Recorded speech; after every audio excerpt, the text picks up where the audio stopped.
Hi guys, welcome back to Fit Foods with me, Rob Riches, here on Process TV. Now, if you're wondering where I am, I've come to Big Bear Mountain in Southern California, some 8,000 feet above sea level. That's over a mile high. This is where many top athletes, boxers, and even the occasional fitness model come to get their higher altitude training in. I've spent the past week snowboarding, running in the hills, and getting my high intensity training up in the mountains. So I thought, what better way than to focus today's show on meals for the athlete. In fact, not just one meal, but three. This is pre, during, and post-workout nutrition, all designed to maximally fuel the athlete for optimum performance. And thanks to our friends at Big Bear Cabin, we've been hooked up with the ideal kitchen to bring this show to you. Follow me inside.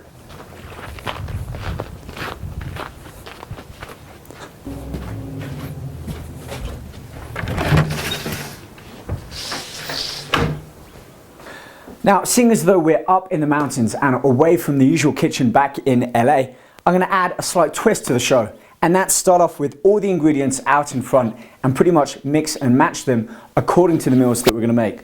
So just to give you heads up, we have some beef here, some herbs, a selection of 3 different root vegetables, butternut squash, sweet potato, and yam, and I'll explain the differences later on. We have some dark chocolate, some organic trail mix, red peppers, organic dried apricots, sliced green beans, banana, mushrooms, asparagus, a lemon, brown rice, some fresh Alaskan filet, and some sliced red onions. So these are our main ingredients. So let's get started. The first recipe is quite a basic one, but contains all of the key essential nutrients that we need to fuel our bodies for whatever event that might be. Whether you're up here in the mountains or down below performing in strength or endurance or power, this will help fuel your body with the energy that it needs. And this is going to include our beef sirloin. These are thinly sliced tips there. We're going to add some herbs to that. Mix in my brown rice so that can go together, and then for the veg we're going to bring in the red peppers, the green beans, and the onions. So these are the ingredients we need for the first recipe. Let's get started. Let's get the brown rice into the pan so this can get cooking. Now, I've already had some water heating on the pan, so I'm just going to turn that back on. That's already near boiling point. And I'm going to make enough for about 4 days, basically 4 meals, because if you think about it, most athletes will train for 2 days, take a day off, and then back for 2 days, taking 1 or both days on the weekend off. So we're up here in the mountains. This is pretty much just measuring as we see, kind of eyeballing. So I'm going to pour in, you see this bag, about a quarter of this bag. So provide us with about 50 grams of complex carbohydrates that will give us a good 2 to 3 hours of sustained energy. And this meal should be eaten about 90 minutes before we start whatever activity that it is that we're doing.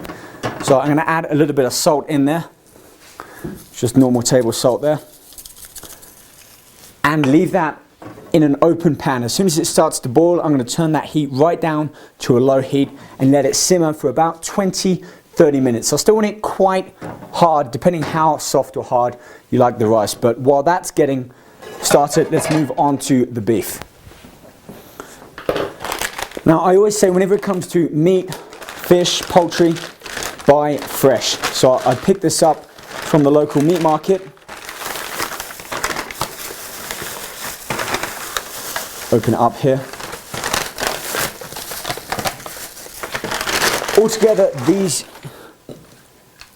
2 slices will give me, again eyeballing it, will give me around about 50 grams of protein. So for each meal, remember that's 4 meals, I'm getting about just under 20 grams of protein, which combined with the brown rice and the vegetables is fine, because remember I'm having 3 meals all in the time frame of about 4 hours, so I don't need to be overloading my body.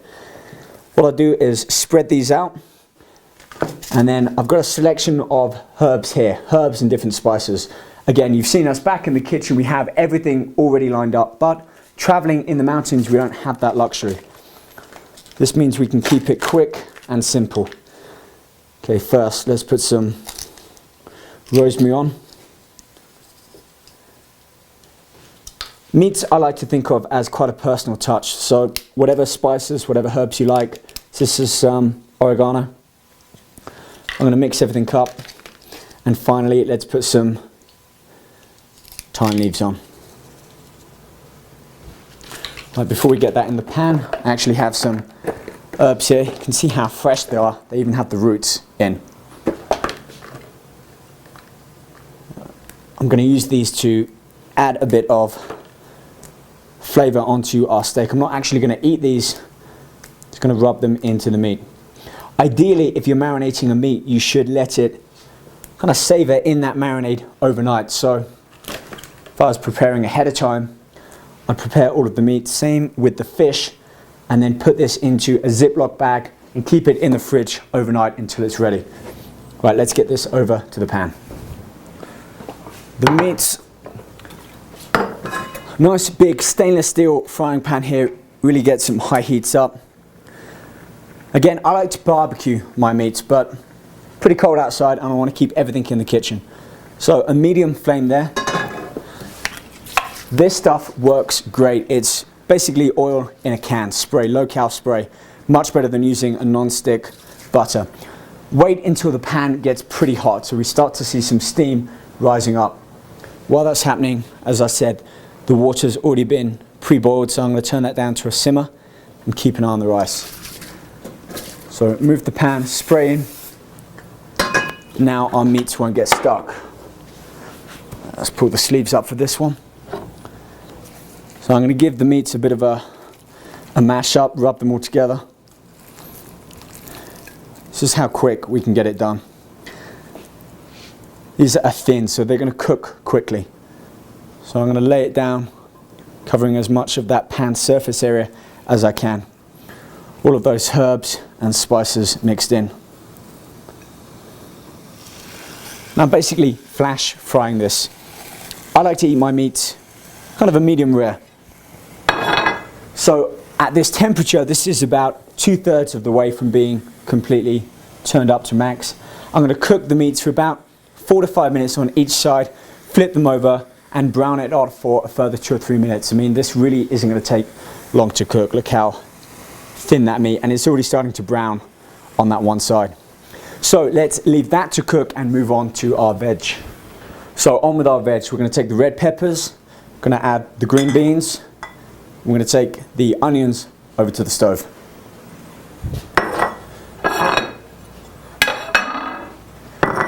So 2 of these are going in the pan and 1 is going in our pot here. So again, I've had some water preheated. I'm going to turn that back on. Same with our large frying pan here. So I'm going to take the green beans and add them into the water here. We're basically going to parboil them and steam them at the same time. So again, depending how firm you like your beans, I like them quite firm so that I can bite into them. Plus it maintains a lot of that nutritional value in the veg. So the pan goes on there. We're going to leave that for about 7 minutes. Add a couple more sprays into our pan here. And then start to caramelize the onions. So I'm going to lay these out, breaking apart the rings. These will caramelize on their own. The natural sugars in the onions will start to come out. This requires a low heat, but it takes pretty much as long as the rice to cook. And I want these to go soft, so I'm going to place them on top, and they're going to get cooked slowly from that heat coming up from the pan.